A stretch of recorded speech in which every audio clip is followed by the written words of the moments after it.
পৃথিবীতে যেদিন আমি প্রথম এলাম, দেখি কোথাও কেউ নেই, আমি একা। অভিমানে আমি সেদিন খুব কেঁদেছিলাম।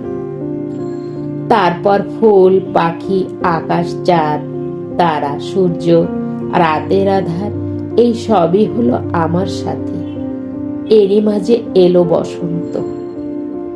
ঘন গাছপালায় ভরা গহীন জঙ্গল থেকে কুড়িয়ে আনলাম খড় পাতা, একটি ছোট্ট ঘর বাঁধলাম।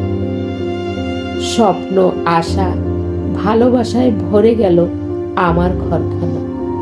সহসা দেখি আমার আকাশে কালো মেঘ প্রবল ঝড়ে উড়িয়ে নিল ঘর। হতাশায় মাটি যেন তার বুকে আমাকে টেনে নিতে চায়। বুকের শূন্যতায় উঠছি শূন্য আকাশে।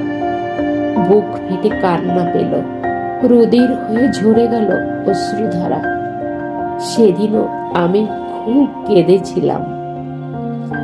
আমি আর একবার কাঁদতে চাই, সুখের কান্না। এই পৃথিবী ছেড়ে যেদিন আমি চলে যাব, সেই দিন শুধু পৃথিবী থাকবে, আমি থাকবো না। সেই সুখেই আমি কাঁদব। আমি রিনিয়া পলাশ। এতক্ষণ আমার কণ্ঠে শুনছিলেন আমার লেখা কবিতা কান্না।